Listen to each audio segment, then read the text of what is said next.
We have gotten through week 1 of the NFL season, and in today's video, I'm going to be going over a thought or a takeaway that I have from each game over the weekend. So how this works is for each game, I allowed myself to have one takeaway or thought about the game, whether it was between the two teams or a player, something of that sort. And at the end of the video, I will also be going over my home fantasy league weekly recap.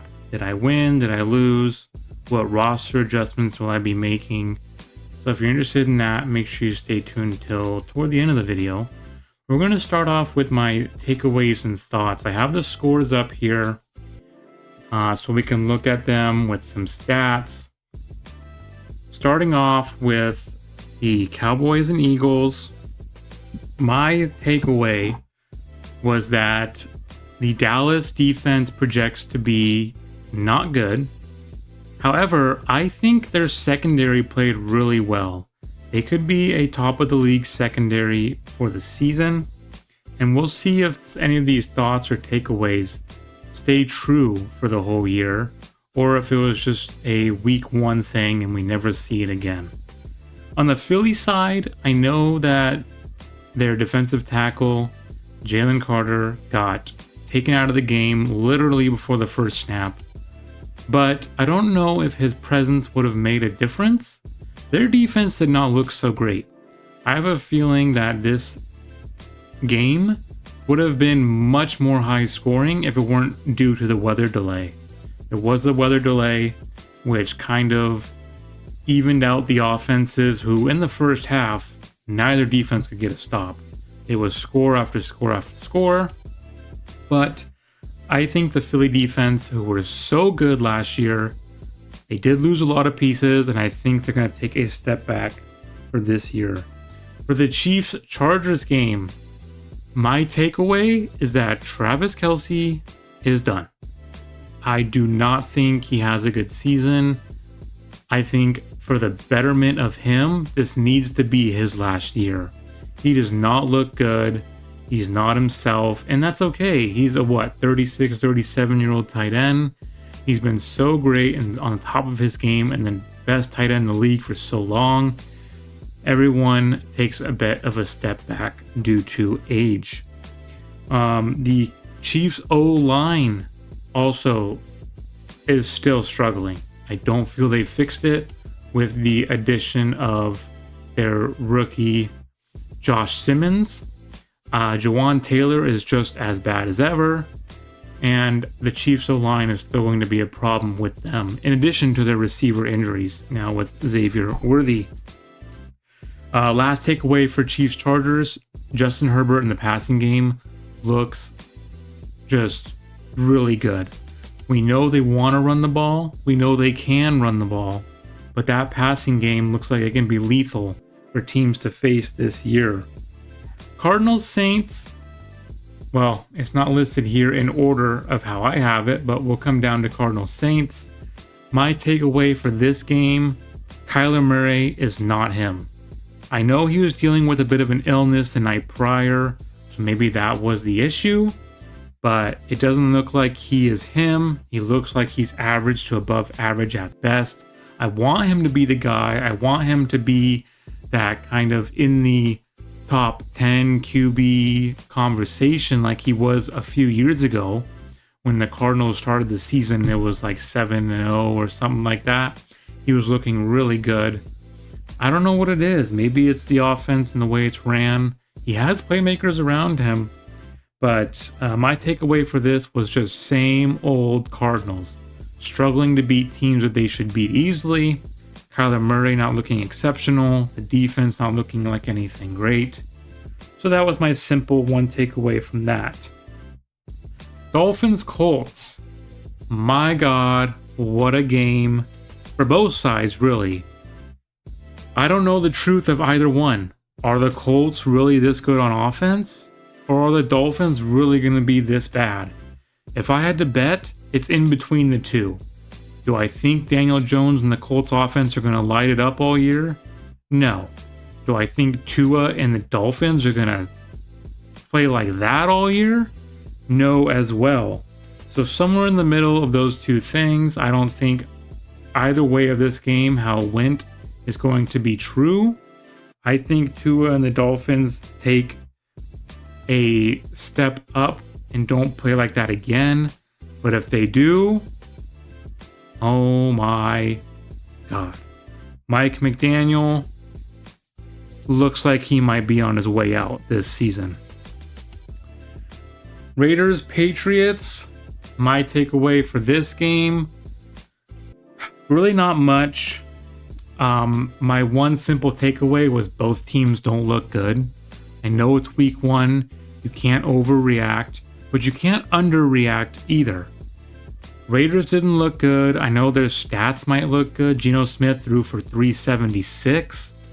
New England's defense was missing their best DB. New England didn't look good, and they should have done more against that Raider defense, which is nothing special.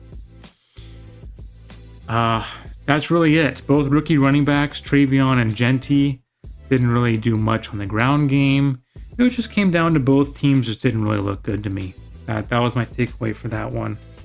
Steelers, Jets. My takeaway was, where's the defense? Both these teams project to have a good defense. Steelers, with their talent that they've added in the offseason, even though Jalen Ramsey made a defensive winning play, their defense was absent most of the game. Justin Fields looked really good. If he can sustain that for the whole season, which I don't think he will, but if he can, that's really good for New York. The Jets defense projects to be good under defensive coordinator Aaron Glenn, and they were also nowhere to be found. Aaron Rodgers looks like he's in his 20s again, throwing for 4 touchdowns, but I think this game was a bit of an outlier. I don't think Pittsburgh's offense is going to be this good, and I don't think either team's defenses are going to be as bad. Moving on to Giants and Commanders, right below. Not a lot of takeaways in this one. Both teams were a little slow starting.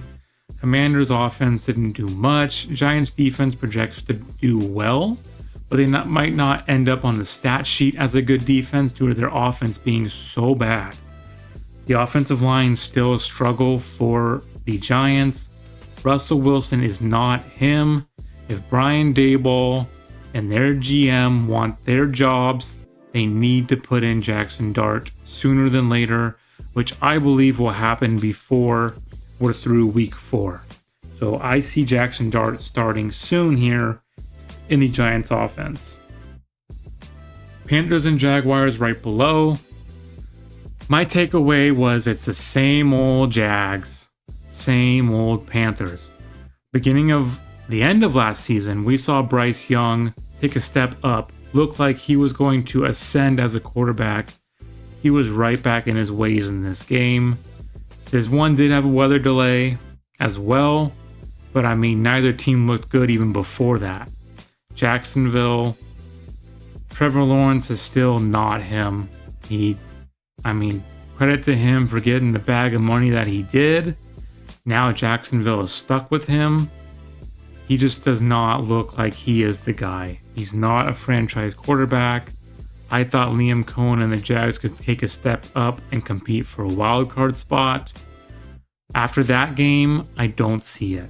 But we'll see. Things can change. Bengals and Browns.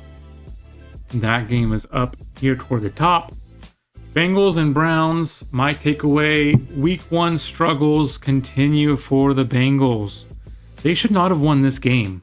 In my week 1 picks video, I called for the Browns to upset this. They were minus 6.5. Well, Browns were plus 6.5. Bengals were minus 6.5. I called for the upset on this one for the Browns to win, and they should have won.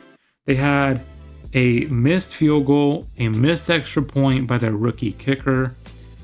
2 different times receivers didn't catch the ball and popped it up in the air for a Bengals interception. This was a winnable game for the Browns and they should have won it. Cincinnati's early season struggles continue. Bucks and Falcons. My takeaway for this game was that another coordinator change for Baker Mayfield, and this one looks like it might take a negative impact on the offense. Offense did not look good. I know they won the game. I know they're without Godwin and McMillan, but Baker and the offense did not look good for really more than a half of that game. They were lucky. Not lucky, but they were able to win it at the end. Baker and the offense came through, but it looks like the coordinator change might affect Tampa for the early part of the season.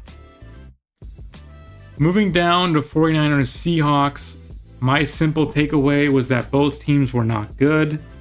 Both quarterbacks were not good. Darnold did not look good. Purdy did not look good with 2 interceptions and really should have been 3, but his receivers saved him on some of those throws. For Seattle, their whole offense was JSN. That's really all they have. They can't run the ball. Cup is washed. I think JSN had like 85% of the passing yards that Sam Darnold threw. So both teams are going to have to figure out offensively. I know 49ers have a lot of injuries, but their whole offense was CMC. I know it's not a bad method to have, get the ball in the hands of your best player, but you also don't want him getting banged up. So takeaway for that one, both teams didn't look good. Titans and Broncos. This one was a weird one. Tennessee was in control of this game for, I want to say, the first half, and they shouldn't have been. Denver is absolutely the better team. They have the stout defense. Bo Nix and the offense was projected to take a step up, and Nix did not look good at all. It could be that Tennessee's defense is good. They have pieces there, but Nix in his sophomore season was not a good first outing. Hopefully he can get it fixed, because Denver is one of the projected teams to put up a fight in the AFC. Lions and Packers. This game, I'll tell you, I'm not surprised. A casual fan may be surprised that this game went the way it did. I'm not surprised. We knew Green Bay was going to be one of those teams to take a step up and to have to be in conversations for taking the NFC. Lions, with both coordinator changes, it showed here. I know Green Bay only put up 27. It might not look that bad, but Jordan Love and the offense was dicing them up in the first half. The Lions had no answer defensively, and this game, 27-13, it wasn't even that close. Lions offense struggled up until the pretty much end of the fourth quarter, where they got their garbage time touchdown. Both coordinator changes for the Lions, losing the offensive coordinator, losing the defensive coordinator. It showed in this game, and we'll see if they can work out that and get better on both sides of the ball. Green Bay looks like they are going to be a team that is going to beat up on a lot of teams, and they play on Thursday Night Football this week. Texans and Rams. My takeaway for this one: how are the Texans going to do anything on offense with no run game and no offensive line? CJ Stroud had no time to throw the ball. I mean, I have Nico Collins on my fantasy team, so you know I was watching this one closely. He couldn't even get a target. I mean, CJ Stroud, as soon as he got the ball, the pass rush was there. Now, is that more on the Rams side of they have a good pass rush? I feel like it's more on the side of Houston, who had offensive line struggles last year, have a terrible offensive line that will not be able to hold up in the passing game. But we'll see if they can fix it up there in Houston, because right now they got a problem. Ravens and Bills. Oh my, what a game. Bills had no business winning this game. The Ravens are going to Raven. This is why I will not pick them to be in the Super Bowl or win the Super Bowl because they can't come through on these big time games. When's the last time the Ravens have come out on top on any big time game, especially in the Lamar Jackson era? They just don't do it. They were absolutely destroying the Bills. They could not be stopped, but they let Buffalo hang around. I know they have Josh Allen. Some say the best quarterback in the league, definitely in the top 2. Now, letting them score 16 in what was it, the last 4 minutes? Obviously, the Derrick Henry fumble did not help. But if you're the Ravens, you can't lose this game. You got to come out week 1. You're coming off the divisional loss to the Bills. You got to make a statement. We're here. We're the team in the AFC to beat. And you just didn't do it. You did for almost 4 quarters, but you got to finish it out. Buffalo should not have won this game, but they showed their fight. They won it. And now the Ravens, I mean, what a deflating week 1 loss. They'll be fine. They'll bounce back. But a game they should have won. Speaking of a game that should have been won, Vikings and Bears takeaway. McConnell, known as the quarterback whisperer, well, he is. He did it again. It looked like this was going to be an easy Bears win at halftime. Second half, a different quarterback came out for the Vikings. That first half, J.J. McCarthy looked like a rookie, and he is a rookie. It was his first NFL start. He didn't play at all his rookie season due to injury, and he looked like it. I don't know what McConnell does to his QBs because he did it there at halftime, and it worked. McConnell came out a different guy. They started getting their best players involved. The offense started rolling, and my takeaway is Kevin McConnell is the QB master. Doesn't matter who you give him, he's going to get the job done.